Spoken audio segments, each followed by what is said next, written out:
गोविंद शिल्प घेऊन येत आहे एकूण 80 ट्विन बंगलोचा भव्य दिव्य पंढरपुरातील एकमेव प्रकल्प। आमच्या प्रकल्पाची वैशिष्ट्ये मनाला शांती देणारं महादेवाचं मंदिर, मुख्य रस्ता सुमारे 30 फुटांचा, अंतर्गत रस्ता सुमारे 20 फुटांचा, ग्रामपंचायत योजनेचा प्रत्येक बंगलोजला स्वतंत्र नळ, सांडपाण्याची सुरक्षित विल्हेवाट, सर्व टाइल्स ग्लॉसी आणि नामांकित कंपनीच्या, सर्व स्टेअर, खिडक्या, चौकटी सुपर ब्लॅक ग्रेनाइट, दोन्ही अटॅच बाथरूम पूर्णपणे टाइल्स, पंतप्रधान हर घर नल योजना पूर्णत्वाकडे, bathroom, basin, kitchen, CP fittings हे जगवार कंपनीचे, स्टील वर्क पूर्णपणे जिंदाल कंपनीचे, 1000 लिटर पाण्याची टाकी, 150 लिटर सोलर वॉटर हीटर सोबत वॉटर प्युरिफायर, प्रत्येक बंगलोजला स्वतंत्र पार्किंग, दर्शनीय भाग पूर्णपणे डॅटो टाइल्स, टाटा प्रवेश कंपनीचे आकर्षक भक्कम दरवाजा, फुटी उंचीचे सुरक्षित कंपाऊंड। मग विचार काय करताय? गोविंद शिल्प, पत्ता गट नंबर 95, हॉटेल अंगण शेजारी, टाकळी रोड, पंढरपूर। ताज्या घडामोडी पाहण्यासाठी आमच्या YouTube चॅनलवरील PVR म्हणजेच पंढरी वार्ता या न्यूजला सबस्क्राइब करा आणि शेजारील बेल आयकॉनवर क्लिक करा।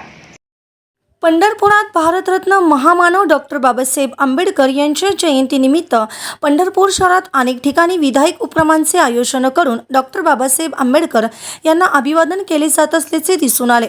पंढरपुरातील सिद्धार्थ हाऊसिंग सोसायटी भक्तिमार्ग येथेही संविधान प्रतिष्ठानच्या वतीने भीम जयंतीनिमित्त विविध उपक्रमांचे आयोजन करण्यात आले। यात शाहीद कुणालगीर गोसावी अंधशाळेत जयंतीदिनी मुलांना मिष्टान्न भोजन देण्यात आले।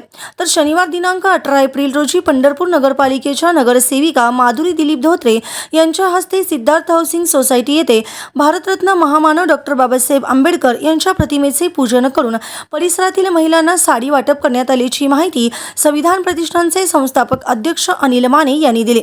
यावेळी परिसरातील महिला मोठ्या संख्येने उपस्थित होत्या।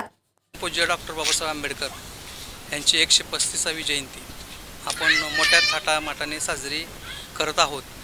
संविधान प्रतिष्ठान सिद्धार्थ हाऊसिंग सोसायटी भक्तिमार्ग पंढरपूर येथे मनसे नेते दिलीप बापू धोत्रे यांच्या सुविध पत्नी यांच्या माधुरीताई धोत्रे यांच्यामार्फत साडेवाटपाचा कार्यक्रम संपन्न झालेला आहे।